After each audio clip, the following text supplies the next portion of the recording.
খাদ্যর কথাই হাদিসে আসছে, খাদ্যর টাকা দিলে হবে এটা হাদিসে এইভাবে নেই। অনেক সময় খাদ্যতে উপকার বেশি।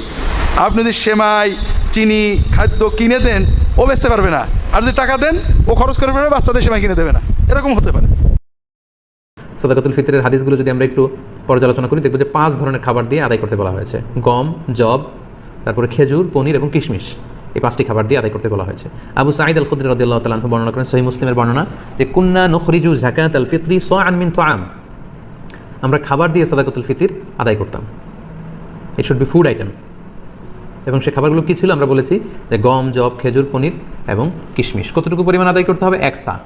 1 সার পরিমাণ কত এ নিয়ে অনেক মতভেদ আছে। কেউ বলেছেন 2 কেজি 40 গ্রাম, কেউ বলেছেন 2 কেজি 400 গ্রাম, 600 গ্রাম, 3 কেজি, এবং সর্বোচ্চ হানাফি মাযহাবে যেটা সাজেস্ট করা হয় 3 কেজি 300 গ্রাম পর্যন্তও কিন্তু মতামত আছে। তো আমরা এখানে এটাই সাজেস্ট করলাম যে 3 কেজি 300 গ্রাম পরিমাণ খাবার।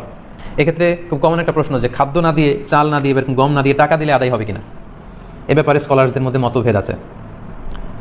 হানাফি মাযহাব ছাড়া বাকি 3টা মাযহাবে, শাফিঈ, মালিকি, হাম্বলি, 3 মাযহাবে বলেছে না, যেহেতু সরাসরি হাদিসে খাদ্যের কথা বলা হয়েছে, so it should be food item, খাদ্য দিয়েই হতে হবে। কিন্তু হানাফি মাযহাবে বলা হয়েছে যে না, খাদ্য দিলে তো আদায় হবে, পাশাপাশি এটার মূল্য দিয়ে দিলেও ইনশাআল্লাহ আদায় হয়ে যাবে। এবং শাইখুল ইসলাম ইবনু তাইমিয়া আলাইহি রাহমা উনিও এই মতামতকে গ্রহণ করেছেন যে ফিতরা খাদ্য সামগ্রী দিয়ে আদায় করা উত্তম। তবে এমন যদি হয় পর্যাপ্ত খাদ্য পাওয়া যাচ্ছে না, কিংবা এদের নামাজের সময় হয়ে গিয়েছে, এখনও আমি আদায় করিনি, এখন কোথায় আমি গম পাবো, চাল পাবো, কখন মাপবো, কখন দিব, আমি তখন টাকা দিয়ে দিলাম, আদায় হয়ে যাবে। যাকাতুল ফিতরা দিতে হবে খাবার হিসেবে, সেটাই হাদিসে বলা হয়েছে। টাকা অথবা অন্য কোনো মাধ্যমে দিলে হবে না। সাধারণ সাদকা হিসেবে সেগুলো দিতে পারেন, তবে যাকাতুল ফিতরা দিতে হবে খাবার হিসেবে। অনেকে যুক্তি দেখায় যে আমাদের নবীর আমলে টাকা পয়সার খুব একটা প্রচলন ছিল না, তাই যাকাতুল ফিতরা হিসেবে টাকা পয়সা দেওয়া হয়নি, তবে এখন দিতে পারি। এরা একটা জিনিস বুঝতে পারে না যে আমাদের নবীর আমলে আর সাহাবীগণের আমলে মুদ্রা ছিল দিরহাম, তারপর দিনার ছিল, টাকা ছিল। তখন হয়তো কাগজের নোট ছিল না, কিন্তু টাকা তো ছিল। মানুষ তখনও মুদ্রা বিনিময় করতো দিরহাম আর দিনার দিয়ে। তাই এই যুক্তিটা পুরোপুরি ভুল। ফিতরা টাকাতে দেওয়া জায়েজ নয় যে গরিবকে আপনি টাকা দেবেন। টাকা দিয়ে চাউল কিনে, খাদ্যদ্রব্য কিনে ফিতরা দিতে হবে। নবী করিম সাল্লাল্লাহু আলাইহি ওয়াসাল্লামের জামানায় টাকা ছিল, দিরহাম দিনার ছিল, ব্যবসায়ী ছিল, একজনও কেউ পয়সা দেয়নি। সুতরাং ফিতরা খাদ্যদ্রব্য দিতে হবে, টাকা দিলে হবে না।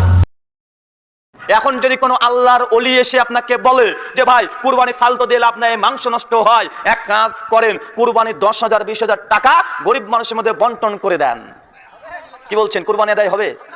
কেন হবে না? আপনি যে খাদ্য দ্রব্যের পরিবর্তে বা আপনি যে টাকা দিয়ে ফিতরা আদায় করছেন, ইবাদতে কোনো তাওকিফি, কোনো পরিবর্তন অদল বদল চলে না। এখন এই রাসূলুল্লাহ সাল্লাল্লাহু আলাইহি ওয়াসাল্লামের দেয়া যে নির্ধারিত যে পণ্যগুলো, সেগুলো দিয়ে দেয়া, এটা নিশ্চয় সুন্নাহ এবং এটাই হচ্ছে প্রকৃত সুন্নাহ।